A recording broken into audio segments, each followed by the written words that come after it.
इस वक्त की बड़ी खबर, पीएम नरेंद्र मोदी ने पूर्व सैनिकों के लिए वन रैंक वन पेंशन को लेकर बड़ा ऐलान किया। पीएम ने कहा, वन रैंक वन पेंशन का लाभ हर सैनिक को मिलेगा।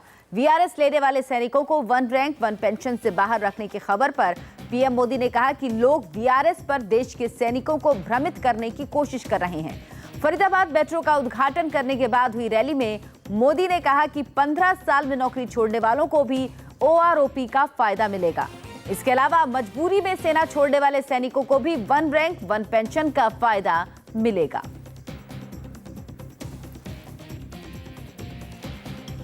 मेरी सरकार बनी 26 मई 2014 को और मेरा दायित्व बनता है 26 मई 2014 से।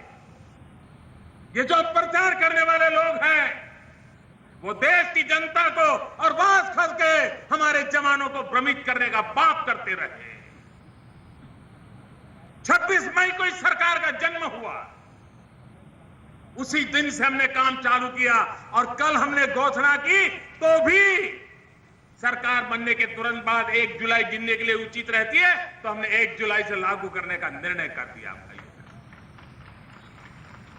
मैं जानता हूं देश के फौज में 80-90% लोग कौन होते हैं।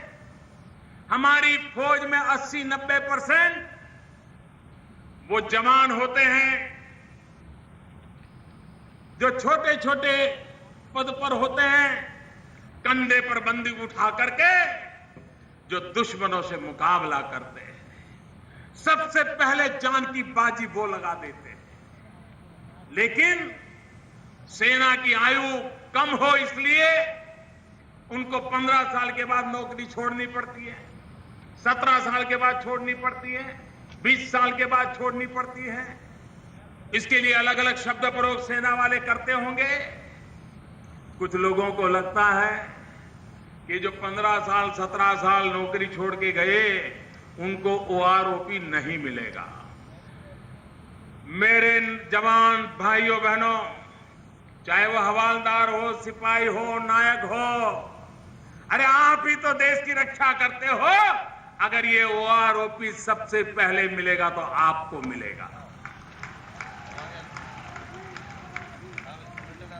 ये वीआरएस के नाम से आपको भ्रमित करने का जो प्रयास कर रहे हैं वो गलत कर रहे हैं। ये सरकार जिन लोगों ने युद्ध में सेना में काम करते करते अपना शरीर गंवाया है, कोई अंग गंवाया है, ऐसे भी सेना के जवान जिनको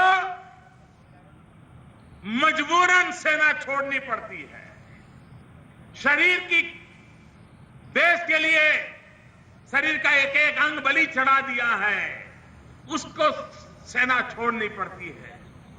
क्या वो ओआरओपी से वंचित हो जाएंगे? सेना को प्यार करने वाला प्रधानमंत्री ऐसा कभी सोच भी नहीं सकता है। मेरे भाइयों बहनों, ऐसे सबको ओआरओपी मिलेगा और इसलिए 80-90% ये जो 8,000-10,000 करोड़ का खर्च है ना, उसका सबसे ज्यादा धन ये 15-17 साल की उम्र में जो सेना छोड़ के घर आते हैं उन जवानों में जाने वाला है। और इसलिए ये भ्रम फैलाने की कोशिश करने की आवश्यकता नहीं है। ये सरकार बहुत स्पष्ट है।